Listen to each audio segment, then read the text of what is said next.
Stop scrolling. Pay attention. This right here might be the turning point of your entire life. Because if Jesus isn't first, nothing else will ever fall into place. Your peace? Blocked. Your purpose? Misaligned. Your success? Frustrating. You're not stuck because of a lack of effort. You're stuck because of a lack of order. And this isn't just another motivational speech. This is a kingdom interruption, because when Jesus takes his rightful place, not second, not somewhere in the mix, but first, that's when real power, real fruit, and real freedom begin.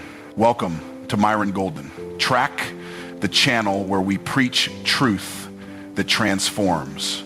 If this message already speaks to your spirit, hit like, drop a comment, and share this with someone who needs alignment today. Let's go. Because Jesus must be first. You're out here grinding, building, posting, hustling, trying to level up. But let me tell you the brutal truth that most people won't say out loud. If Jesus isn't first in your life, everything else is out of order. Your money? Misaligned. Your goals? Misguided. Your relationships, draining. Your results, frustrating. And you're wondering why nothing's clicking, nothing's flowing, nothing's breaking through. I'm here to align you. This isn't just a mindset shift. This is a lordship revelation, because once you put Jesus where he belongs, at the top, not the side, your entire life begins to work the way it was designed to work. So don't scroll, don't pause, don't blink. This message might just be the divine interruption you didn't know you were praying for. Let's go. If Jesus isn't first, everything else is out of order. Let's get this straight right now. The foundational principle of kingdom living, kingdom thinking, and kingdom success is divine order. And divine order always starts with Jesus at the top. Not as a co-pilot, not as a Sunday morning hobby, not as a spiritual insurance policy when life gets hard, but as the absolute non-negotiable first. When Jesus is not first, it doesn't matter what you're trying to build, your business, your brand, your marriage, your influence, it's out of order. And anything out of order will either collapse, stagnate, or wear you out. It might look like it's working for a season. It might even grow fast. But what's not built on the rock will eventually crumble under pressure. Because what's not aligned with the king won't be sustained by the reason most people are overwhelmed isn't because they're doing too much. It's because they're doing the wrong things in the wrong order. They've placed money first, results first, validation first, even ministry first. And they wonder why there's confusion, why they feel anxious, why doors are closing. But here's the thing. When your life is out of alignment with divine order, frustration becomes familiar. You'll always feel like something's missing because someone is missing from first place. Jesus doesn't share the throne. He doesn't do second place savior. When he's not first, he's not in it. And that's why people grind so hard. They're trying to force outcomes God never authorized. They're praying for blessing over things God never told them to pursue. They're out here asking for favor on frameworks built in disobedience. That's why burnout shows up. That's why peace is gone. That's why things feel harder than they should. Because if Jesus isn't first, everything else is chasing confusion. Now, let's talk about what first actually means. Putting Jesus first isn't about giving him 1 hour in the morning and then ignoring him the rest of the day. It's not about reading a devotional and then living like the world. First means he's the filter for every decision. He's the foundation of every goal. He's the CEO of your business. He's the Lord of your relationships. He's the voice you obey even when it costs you. When Jesus is first, your entire framework changes. You don't just ask, what do I want to do? You ask, Lord, what have you called me to do? You don't just chase a bag, you steward purpose. You don't just chase opportunities, you discern assignments. Because when Jesus is in his rightful place, the rest of your life comes into divine order. And when things are in divine order, there's clarity, there's direction, there's supernatural peace. Too many people are out here trying to manifest destiny without lordship. They want God's promises without God's positioning. But listen, promises only manifest in the presence of obedience. And obedience starts with order. Jesus must be first. Not second to your job, not second to your emotions, not second to your reputation. If anything is sitting on the throne of your heart that's not Christ, you are setting yourself up for chaos. You are building on sand and praying for storms to stop. And you can't call Jesus first while still living like your feelings are king. When he's first, your ego bows. When he's first, your agenda surrenders. When he's first, your plans get submitted, not just shared. You stop asking God to bless your plans and start asking him to reveal his plans. That's the difference between order and disorder. That's the difference between human effort and divine alignment. This is not about religion, this is about government. Jesus didn't come to give you a belief system. He came to establish a kingdom. And a kingdom has structure. A kingdom has order. A kingdom doesn't operate based on your preferences. It operates based on the king's priorities. So if you're trying to live in kingdom power without submitting to kingdom order, you're fooling yourself. There is no kingdom breakthrough without kingdom alignment. When Jesus is first, he governs your time. You stop wasting hours on distractions and start using your time with precision. When he's first, he governs your thoughts. You stop entertaining fear, offense, and scarcity. You start renewing your mind in truth, walking in authority, and thinking like royalty. When he's first, he governs your energy. You don't say yes to everything. You say yes to him and let him order the rest. And the best part is this: when he's first, you don't have to force anything.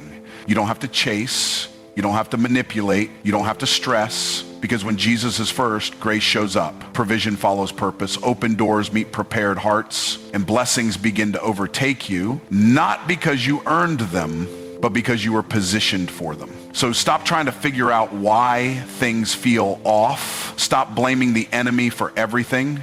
Sometimes it's not warfare, it's disorder. And the cure for disorder is simple. Put Jesus first. Success without surrender is spiritual sabotage.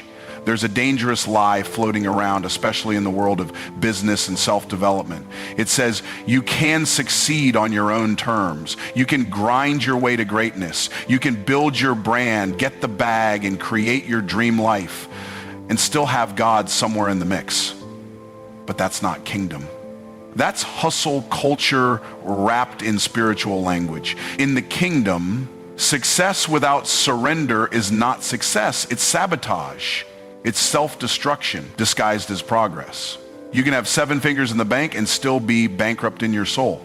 You can have clout, contracts, and clients, but if you built it apart from the will of God, you built it on sand. That thing you're calling success, without surrender, it's a trap. And the enemy is clapping while you're clapping for yourself. Because here's what most people don't realize. Satan doesn't always fight you with failure. Sometimes he fights you with false success. He'll let you climb fast as long as it's the wrong ladder. He'll let you win awards as long as it kills your dependence on God. He'll let you build an empire as long as it pulls you away from the eternal kingdom. If you are not surrendered to God, your success is not protected. You may rise, but you won't last. You may impress people, but heaven isn't impressed. And worst of all, you'll mistake movement for progress. But motion doesn't mean momentum, and acceleration without direction is just destruction in disguise. Surrender is the soil where real success grows. You don't just need strategy, you need submission. You don't just need goals, you need guidance. Because kingdom success is not measured by what you achieve, it's measured by how aligned you are with the will of God. And alignment only comes through surrender. When you surrender, you stop chasing applause and start chasing assignment. You stop idolizing outcomes and start honoring obedience. You stop asking, how far can I go? And start asking, how deep can I go with God? Surrender flips the game. It rewires your mindset, it dethrones ego, and it makes space for anointing. You cannot walk in supernatural results with a stubborn heart. You can't receive divine downloads while clinging to pride. You can't multiply kingdom wealth while hoarding kingdom instruction. Surrender is the unlock key. Surrender says, God, I'll go where you send me, give what you ask, and build what you breathe on, not what my flesh prefers. Most people are afraid of surrender because they think it means loss. But in the kingdom, surrender doesn't mean loss, it means transfer of power. You hand over your small plan and God gives you his supernatural blueprint. You drop your tiny vision and God downloads eternal purpose. You lay down your idol of control and he gives you unshakable peace. That's why real success doesn't come from ambition. It comes from access. And access is unlocked by surrender. Your gift might open the door, but your surrender determines what happens once you're in the room. So don't let false success seduce you. Don't let surface wins keep you from soul level impact. Don't build a tower to your name while ignoring the God who gave you breath. Because success without surrender isn't just a mistake, it's spiritual sabotage. You don't add Jesus to your life, you build your life on him. This right here is where most people miss it. They think Jesus is something you sprinkle on top of your plans like seasoning. They treat the Son of God like a supplement, an optional add-on when life gets hard or when business gets slow. But Jesus didn't come to be an addition, he came to be the foundation. He's not your life coach, he's not your therapist, he's not your backup plan. He is the author and finisher. You don't tack him on after you've built the house, you lay the whole structure on him from the beginning. If you're trying to build a marriage, build a brand, build a business, build a legacy, and you haven't made Jesus the cornerstone, you're setting yourself up for a slow collapse, because whatever is built without Christ at the center eventually bows to pressure. It doesn't matter how passionate you are. It doesn't matter how smart, skilled, or well-networked you are. If Christ is not your cornerstone, your structure has no supernatural reinforcement. There's a difference between inviting Jesus into a part of your life and giving him the whole blueprint.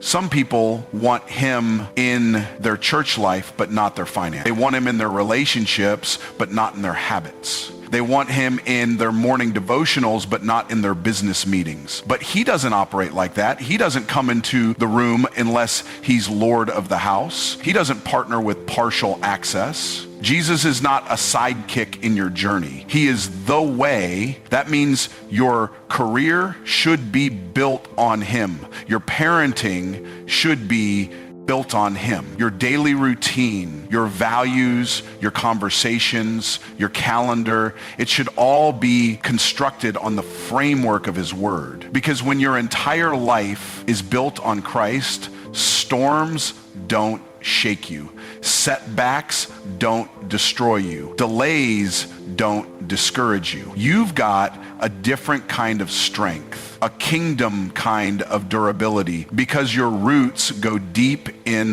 the rock. Some people ask why they feel stuck, why they can't break through, why it seems like they're working so hard but getting so little. It's not because they lack talent, it's because they lack foundation. Jesus isn't the base of their decisions. He's just a name they invoke when things don't go their way. They've built towers of goals on top of a foundation of self. And when the winds of life blow, that structure starts leaning. You weren't created to carry the weight of your own plans. That's why stress shows up. That's why anxiety creeps in. That's why panic becomes normal, because you're holding things that were never yours to hold. But when you build your life on Jesus, you're not building with your own strength. You're building with his. You're not building for temporary applause. You're building for eternal impact. When you build on Christ, you don't chase trends. You build on truth. You don't shift with culture. You're anchored in the kingdom. And because your identity is built on him, not on the opinions of man, you can't be manipulated by fear, comparison, or criticism. You move different because you're built different. Your goals don't come from the marketplace. They come from your master. Your vision isn't defined by what's popular. It's defined by what's purposeful. There's a major difference between a Christ-centered life and a Christ-themed life. Some people decorate their life with Christian language but don't have any spiritual authority. They wear the cross but don't carry it. They quote scripture but don't live surrendered. They say Jesus is first, but every decision says otherwise. The truth is, if he's not the foundation, it doesn't matter how pretty the walls are, the house is still unstable. Jesus said a wise man builds his house on the rock. That means storms are still coming, life will still test you, but when you're built on the rock, you don't break, you hold, you endure. You press forward with peace because your stability isn't tied to circumstances, it's tied to Christ. Your progress isn't based on how you feel, it's based on who you follow. And here's something critical. Building on Jesus isn't always flashy. Sometimes it means making decisions that look foolish to the world but are full of faith. Sometimes it means moving slow in a fast culture. Sometimes it means pruning what's popular so you can stay pure, but it's worth it. Because when Jesus is your foundation, you're not just building for now, you're building for eternity. You can have all the right strategies, the right systems, the best marketing, the sharpest mindset, but if Jesus isn't the foundation, you're walking on spiritual quicksand. Don't just ask God to bless your life. Ask him to rebuild it on the rock. Not one piece of it, all of it. Because your true power doesn't come from what you have. It comes from what you're built on. Putting God second guarantees failure in disguise. This is one of those truths that hits hard but saves lives. Because most people don't even realize they've put God second until the consequences show up. And by the time it hits, they're deep in debt, overwhelmed in purpose, confused in calling, or completely spiritually dry. You can't walk in kingdom success while operating in carnal order. Putting God second doesn't always look like failure at first, but it is. It's delayed collapse. It's disguised destruction. It's success with no stability. God doesn't play second. Not to your career, not to your relationship, not to your ambitions. And anytime he's not first, you're sowing into a system that's already collapsing. You might see growth, you might see attention, but if God isn't first, the root is rotten. It might take months, it might take years, but what's not rooted, and God always reveals itself through stress, burnout, broken relationships, and empty success. God is not just looking at what you're doing, he's looking at your order. Is he being honored first in your time, your tithe, your energy, your decisions? Or are you giving him your leftovers while calling it obedience? Putting God second is not just dishonor, it's dangerous. Because when you move God out of position, you remove yourself from, you're now operating in your own wisdom, your own timing, your own understanding. And no matter how smart you are, you don't have the capacity to carry the future without the one who wrote it. Sometimes God delays things not because he's punishing you, but because you're out of order. And he loves you too much to bless disorder. He knows if he puts a platform under a divided heart, the platform will destroy you. He knows that if he puts money in hands that haven't surrendered, the money will own you. God's blessings come with his conditions. And the first condition is always order. He must be first. And here's what makes this deceptive. Culture will applaud you even when God is second. The world will celebrate your hustle, your brand, your grind, your followers. But heaven is silent when the heart is disordered. Just because the world is clapping doesn't mean God is pleased. Just because the check clears doesn't mean the vision is blessed. If God is not in the first seat, what you built becomes a prison instead of a platform. There are people who pray before they act, but their prayer is just performance. They already made the decision. They already moved forward. God wasn't consulted. He was informed. And they wonder why the oil ran dry. They wonder why the peace disappeared. It's because God doesn't endorse disorder. He doesn't fund rebellion. And putting him second is rebellion in disguise. You can't afford to keep putting God behind your schedule, your goals, your plans. He must be the filter, not the footnote. Every decision should pass through his presence before it touches your calendar. Every dollar should be offered to him before it touches your pocket. Every opportunity should be surrendered before it's accepted. That's not legalism, that's lordship. Because what you honor first rules the rest. If you honor God first, he governs the rest. But if you push him to second, you now carry the burden that only he was meant to handle. And when God steps back, everything you thought was solid begins to shake. Putting God second always seems easier in the beginning. It seems more efficient, more productive, but eventually it costs more than you are willing to pay, because disorder attracts dysfunction, and nothing built on dysfunction can produce divine destiny. That's why you've got to take a serious look at your priorities, not what you say, what you live, because your daily routine reveals your true worship. Your budget reveals your true values. Your relationships reveal your real loyalty. If God isn't visibly, tangibly, undeniably first, then failure is already in motion. Hidden, subtle, but sure.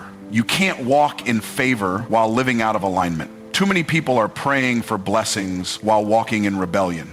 They want favor to fall, but they refuse to fix the flow. Favor is not random. Favor is not magic. Favor is the result of alignment. Spiritual, mental, emotional, and practical alignment with God's will. And the harsh truth is this: God doesn't favor disorder. He doesn't favor confusion. He doesn't put his hand on chaos you created because you refuse to surrender. People say, I'm waiting on favor. But favor isn't something you wait for. It's something you walk in when your life matches God's principles. Favor isn't luck. Favor is legal access to divine increase through divine order. And if you're out of alignment, you're locked out of the flow. You may still be talented. You may still be gifted. You may still be anointed. But if your life is not aligned, your results will never match your potential. Misalignment creates unnecessary resistance. You keep praying for open doors, but you're walking in the wrong dimension. You want expansion while you're still entertaining disobedience. You want breakthrough while you're still choosing comfort over conviction. You can't mix rebellion with request and expect results. Walking in favor requires submission. It requires adjustment. It requires brutal honesty. You've got to ask yourself, am I aligned with the truth of God's word? Or am I just aligned with my own feelings? Feelings are not the same as faith. Favor doesn't flow through emotions, it flows through obedience. When God says move, you move. When he says stop, you stop. When he corrects you, you receive it. When he prunes you, you submit. That's how alignment is formed. And where there is alignment, favor can land freely. There are too many believers trying to fake favor. They look like they're in alignment on the outside. They speak the right words, attend the right events, post the right scriptures. But behind the scenes, there's compromise, secret sin, rebellion, pride, disobedience. And that kind of life repels true favor, because God doesn't bless what's built on disobedience. If the root is rebellion, the fruit is going to rot. It might look good for a season, but it won't last, because favor follows the flow of God's order, not your outward performance. You can't walk in divine results with divided loyalty. You can't serve God and serve yourself. You can't walk in favor while walking with people who keep pulling you out of alignment. Some of your delay isn't from the devil. It's from your decision to stay tied to dysfunction. Favor flows where obedience lives.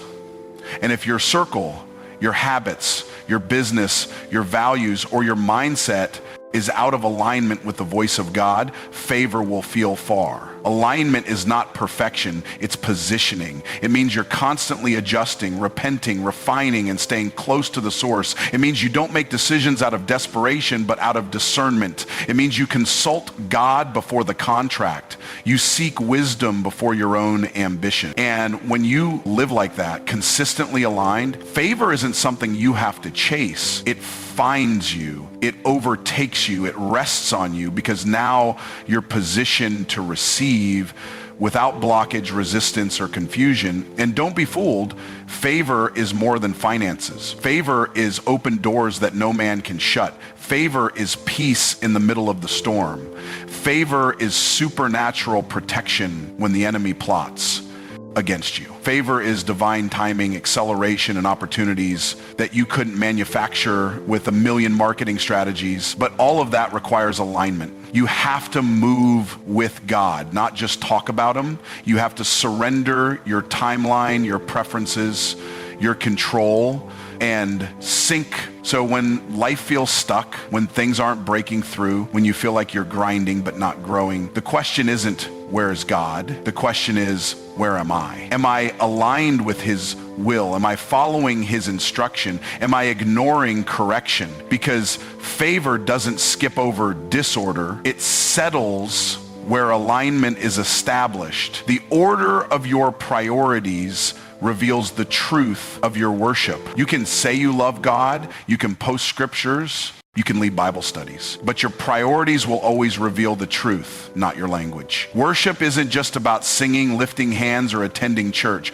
Worship is about what you put first, who you trust most, and what you're willing to sacrifice for. And your calendar, your wallet, your habits, your relationships, those are all indicators of where your worship actually lives. Worship is about worth. What holds the highest value in your life? That's why your priorities preach louder than your words. If your phone gets the first hour of your day instead of God, that says something. If your work gets your best energy and God gets your leftovers, that says something. If your comfort is prioritized over obedience, that says something. And what it says is this: God isn't really first. He's somewhere down the list, waiting behind everything else you've elevated above him. We've created a culture where we think we can worship God with our lips while keeping our life centered around ourselves. That's not worship. That's idolatry with Christian packaging. Because whatever you prioritize becomes your altar. Whatever you chase, whatever drives your decisions, whatever dictates your emotions, that's what you truly worship. You don't need to declare your worship, you just need to examine your patterns. Where does your time go? What do you protect the most? What do you refuse to surrender? What makes you compromise your values? That's your God. And for many people, their God is approval, money, success, image, comfort, or control. They sing songs about Jesus, but bow down to the fear of missing out. They quote scripture, but make decisions based on what people think, not what God has spoken. God doesn't need your performance. He wants your priority. He wants to know he can interrupt your schedule and still be obeyed. He wants to know you'll choose him even when it costs you attention, money, status, or momentum. Because true worship has a price. It's not convenient. It's not safe. It's sacrificial. And your daily priorities reveal whether you're truly living for the King or just using him as a consultant. You can't say God is first if he's always an afterthought. If prayer is your last resort, if giving is your lowest priority, if obedience only happens when it's easy, then you're worshiping comfort, not Christ. Worship reorders your life around him. It's not about fitting him into your plans. It's about throwing your plans at his feet and saying, only your will be done. And the beautiful thing is, when you reorder your life to reflect true worship, everything else falls into its rightful place. When God becomes your first thought instead of your last backup, you start living in divine rhythm. You begin to experience clarity, peace, and direction that only comes from alignment. Because worship isn't just a moment, It's a mindset. It's how you structure your day. It's how you treat people. It's how you pursue purpose. Priorities don't lie. You can't hide behind Christian language when your life is testifying otherwise. If he's really Lord, then his voice carries the most weight. His word becomes your compass. His presence becomes your source. His assignment becomes your obsession. And if you look at your life and he's not in that position, then it's time to reorder, not with guilt or shame, but with a holy urgency to put the only one worthy back on the throne of your life. This is not about perfection, it's about direction. What are you truly aiming for? What's driving your decisions? What's fueling your focus? If it's not Jesus, then it's not worship. No matter how spiritual it looks on the surface, and until your priorities reflect his position in your heart, your life will always carry internal tension, spiritual dryness, and disconnection. Because you weren't created to worship anything less than the King of Kings. If he's not Lord of all, he's not Lord at all. Jesus doesn't take partial ownership. He doesn't bless selective obedience. If you're only giving him pieces of your life, your Sundays, your struggles, your spiritual talk, but holding back your habits, your money, your relationships, your private decisions, then he's not Lord, he's just a label. Lordship means total surrender. It means your will bows to his word. It means your identity, time, and plans are under his authority. You don't get to choose which areas he leads. He's either in control of everything or he's not in control at all. The power of his lordship is only unlocked when you give him full dominion. Half-hearted submission is full-blown rebellion in the kingdom. There's no neutral ground. Either he governs your decisions or your flesh does. And what governs you is what owns you. You can't walk in kingdom power while still negotiating terms with the king. God doesn't bless disorder. He blesses obedience. People keep asking for breakthrough while building in disobedience. God is not obligated to bless what he never instructed. If your relationship is out of order, your finances dishonor him, your decisions bypass his voice, you're not waiting on God, he's waiting on you. His blessings follow his principles. You don't manipulate heaven with desperation. You access it through obedience. Obedience is the key that opens the floodgates. It might not be convenient.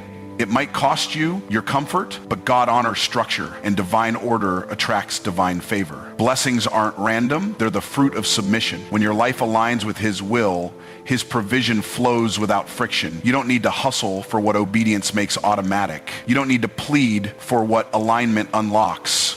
God doesn't put his hand on chaos. He blesses what reflects his character. Don't chase fruit when you're disconnected from the vine. You can hustle, grind, strive, and even succeed by the world's standards, but if you're not connected to the source, it's all temporary. The vine is Jesus, and apart from him, you can do nothing that lasts. Chasing fruit without abiding in him leads to burnout, pride, and spiritual emptiness. Fruit isn't produced by pressure. It flows from connection. Stay in the word, stay in worship, stay in obedience. The more rooted you are in him, the more naturally the fruit comes. But the moment you disconnect, the fruit dries up. You might still look productive, but there's no power behind it. Real results, peace, wisdom, favor, legacy, come from remaining in relationship with the vine. The deeper the connection, the greater the fruit. And if there's no fruit, the first thing to check isn't your effort, it's your connection. Your breakthrough starts where your surrender begins. Breakthrough isn't a product of striving, it's a byproduct of surrender. God doesn't respond to manipulation, he responds to yielded hearts. As long as you're trying to control the outcome, delay is inevitable. But the moment you lay it down, your timeline, your fear, your backup plans, heaven moves. Surrender breaks the barriers your effort could never touch. You don't fight your way into freedom, you surrender your way into divine access. That's where chains fall, doors open, and clarity floods in. Surrender is where pride dies and power begins. It's where you stop begging and start trusting. Where you stop striving and start aligning. Breakthrough happens the moment you say, not my will, but yours be done.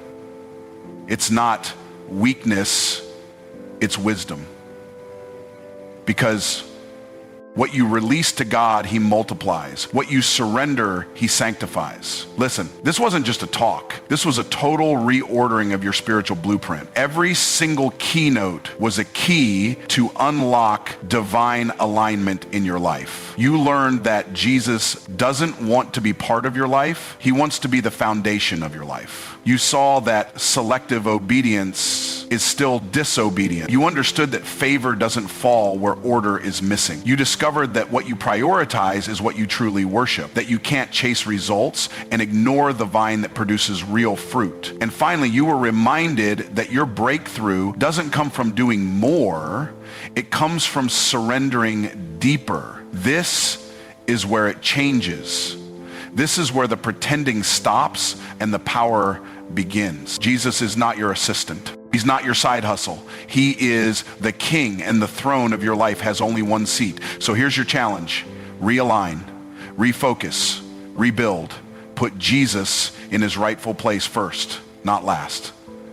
And watch how heaven begins to accelerate what you were trying to manufacture. Your breakthrough is on the other side of surrender. Not more hustle, not more hype. Just one decision. Put Jesus first and watch the rest align. If this word hit home, comment, I'm putting him first. Then like, share, and pass it on to someone you love. This is Myron Golden Track, where we don't just speak truth, we live it bold, faith-filled, uncompromising. Until next time, stay aligned, stay anointed, and stay on track.